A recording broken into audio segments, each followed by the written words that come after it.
सनातन हिंदू वाहिनी के राष्ट्रीय अध्यक्ष कालका पीठाधीश्वर महंत सुंदरनाथ अवधूत का भव्य आगमन।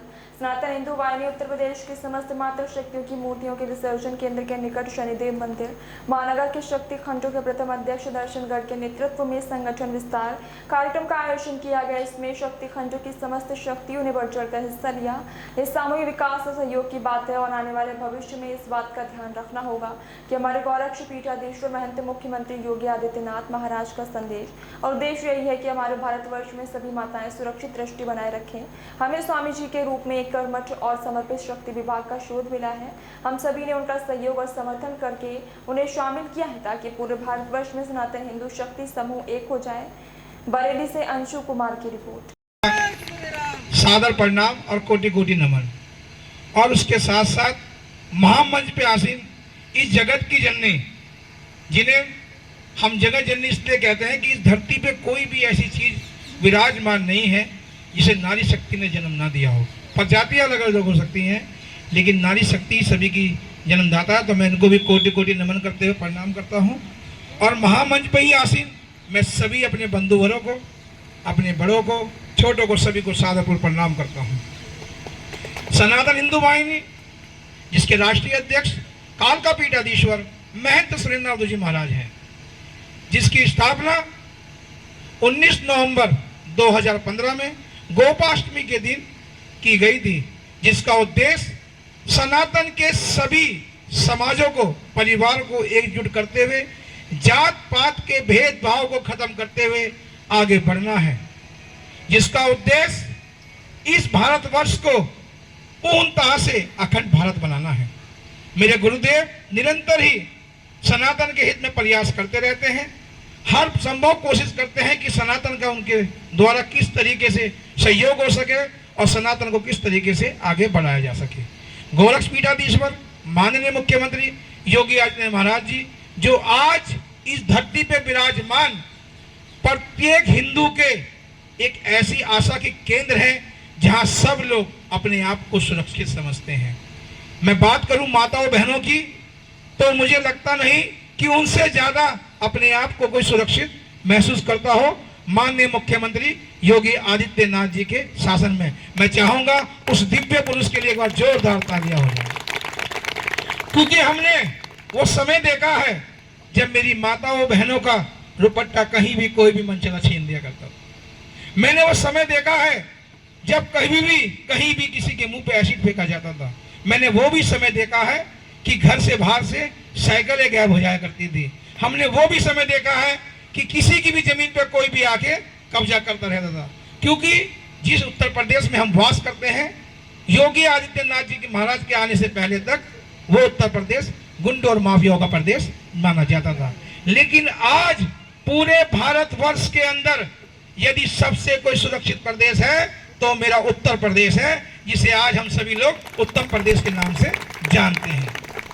मेरा यहाँ आना और मातृ शक्ति के रूप में एक दिव्य नारी का हमें प्राप्त होना, मेरा सबसे ज्यादा इसका अगर श्रेय किसी को जाता है, मैं धन्यवाद व्यक्त करता हूं तो अपने राष्ट्रीय उपाध्यक्ष श्रीमान प्रमोद त्यागी जी का करता हूं। जोरदार तालियां के लिए हो जाए कि जिन्होंने इतनी कर्मठ, निष्ठावान, दुर्गा रूपी, शक्ति रूपी हमें दृष्टि त्यागी जी के रूप में प्रदेश अध्यक्ष महोदय जी, मैं चाहूंगा कि आप एक लोग और इन सब जोरदार का स्वागत करें।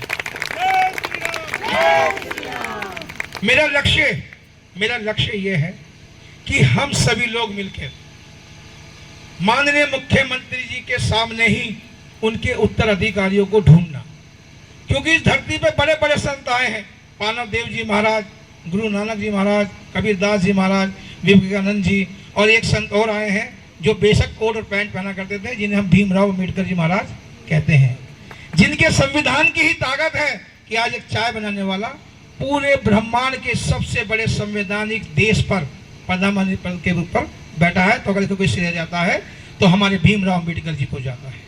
भीमराव अम्बेडकर जी वो नाम है, वो चीज है कि जिन्होंने एक ऐसा निर्णय उस समय लिया जब उनके ऊपर दबाव था कि ब्राह्मण और क्षत्रिय और ये सब लोग मिलकर एक ऐसी जाति का विद्रोह कर रहे हैं और हम सबको इनके साथ ना रहते हुए किसी और धर्म में जाना है।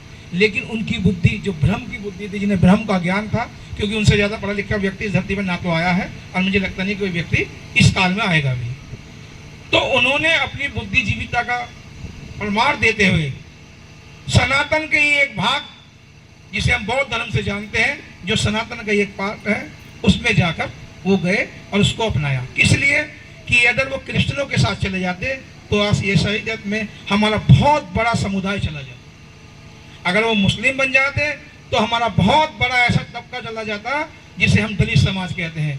लेकिन आप सभी को मैं बता दूं, इस संसार में जिन्हें हम दलित कहते हैं ना, इस संसार के बड़े बड़े योद्धाओं की अगर विजय के पीछे कोई खड़ा है तो वो क्षत्रिय खड़े हैं, जिन्हें हम दलितों के नाम से जानते हैं। सदैव जब भी समाज को किसी की आवश्यकता पड़ी है तो दलितों ने ही अपना सबसे पहले खून बहाया है। राजाओं तो सिर्फ कहने के लिए होते थे, अगर युद्ध लड़ने जाते थे, जिन्हें हम दलित कह रहे हैं वो दलित नहीं, इस भारतवर्ष के सबसे बड़े क्षत्रिय का कोई है तो वही लोग हैं।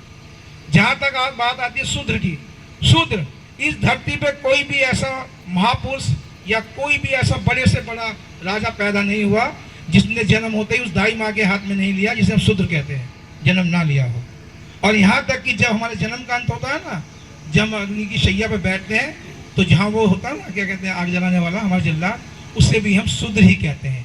जिसके हाथ में हमने जन्म लिया, जिसके हाथ से हमें मोक्ष मिल रहा है, तो वो इस संसार का सबसे बड़ा व्यक्ति हुआ, वो शूद्र हुआ, तो महादेव की तरह शूद्र हुआ। मैंने इस बात को इसलिए कहा कि महादेव की तरह शूद्र क्यों हुआ, कि जब हम सब पापों से भर जाते हैं, जब हम अपने पाप और कर्म करके भर जाते हैं, तो हम कहा जाते हैं केवल और केवल महादेव की शरण में, क्योंकि वो एक ऐसे शूद्र बैठे हैं, हमें सब पापों से मुक्ति दिलाकर हमें साफ सुथरा बना देते हैं। और शूद्र का भी यही काम होता है कि समाज की सारी गंदगियों को खत्म करके उसे समाज और रहने लायक सफा सुथरा बनाना। आप सभी से मेरा निवेदन रहेगा कि जात पात के भेदभाव को खत्म कर कर हमें केवल और केवल हिंदू सनातनी बनना है। यदि मेरा धर्म सुरक्षित है तो मेरा देश सुरक्षित है, मेरा देश सुरक्षित है तो मेरा घर सुरक्षित है, मेरा घर सुरक्षित है तो मेरी माताएं बहनें सुरक्षित है। यदि मेरा धर्म नहीं तो कुछ भी नहीं। हम ठाकुर ब्राह्मण बनिए, केवल अपने आप को शादी ब्याह तक समझे। मैं सभी माता बहनों से कहूंगा कि शादी ब्याह तक केवल, उसके बाद हम सब हिंदू हैं, सनातनी हैं। और माताओं से मैं एक निवेदन और करूंगा, जो भटकती भी हमारी नारी शक्तियां हैं, जिन्हें हमारी बेटियां हैं,